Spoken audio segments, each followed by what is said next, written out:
ওয়ার্ডের আজকে ধর্মীয় সভা সম্মানিত সভাপতি উপস্থিত আছেন প্রধান অতিথি হিসেবে সম্মানিত সদর উপজেলা বিএনপির বিপ্লবী সভাপতি আমার বন্ধু জনাব মোহাম্মদ আব্দুল হামিদ, সদর উপজেলা সংগ্রামী নেতৃবৃন্দ, জেলা বিএনপির নেতৃবৃন্দ,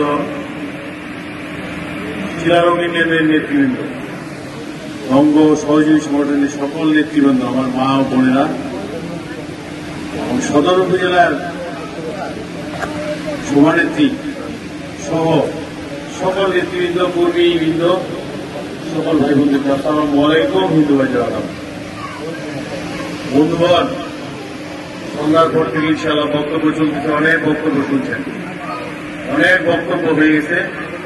আমি একটি বিষয়ের উপর বক্তব্য দেব, খুব অল্প সময়, খুবই অল্প সময়। আমাদের এক ভাই এই ইউনিয়নের পদ পদবি ধারণ করেন, উনি একজন জিয়ার কঠিন সৈনিক, জিয়ার রহমানের সৈনিক। এই জিয়ার সৈনিকের মনের কষ্টটা আমি খুব মনোযোগ সহকারে শুনেছি। উনি বলেছেন, আমি একটি সোলার প্যানেল কিনেছিলাম, কয়েকদিন পরে উনি নষ্ট হয়ে গেছে, উনি ঘরটাকে অলরেডি ফেরত দেওয়া হয়নি, কোন ব্যবস্থা নেওয়া হয়নি। উনি চরম মন কষ্টে খুব আক্ষেপের সময় আমাদেরকে এটা কমপ্লেন বলা যায়, কমপ্লেন করেছিলেন। আমি খুব মনোযোগের সহিত শুনেছি। আমাদের সদর উপজেলা বিএনপি সভাপতি মহোদয় তখন ছিলেন না, আমি শুনেছি, আমার খুব বিষয়টা আমার মাহাতো বলেছি। কিন্তু বন্ধুগণ,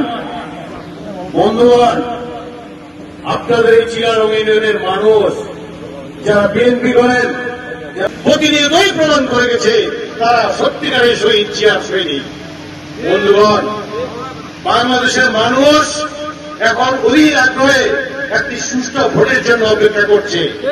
এই অপেক্ষা আজকে নয়, গত 17টি বছর থেকে আমরা ভোট দিতে পারিনি।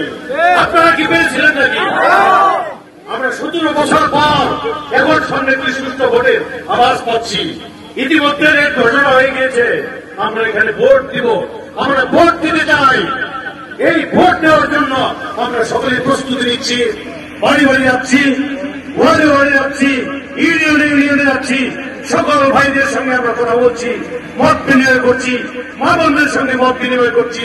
আমরা সামনে ভোটে সর্বশক্তি নিয়োগ করে আমরা মির্জা আলম স্যারকে এই সিটে নির্বাচিত করব। এত ভোট দিয়ে ওনাকে নির্বাচিত করবো আমরা। সারা বাংলাদেশে বিএনপির ইতিহাসে কোন নেতা নেত্রী এত ভোট পায়নি, এই ইতিহাস আমরা এবার ঠাকুরগাঁয় সৃষ্টি করতে চাই বন্ধু।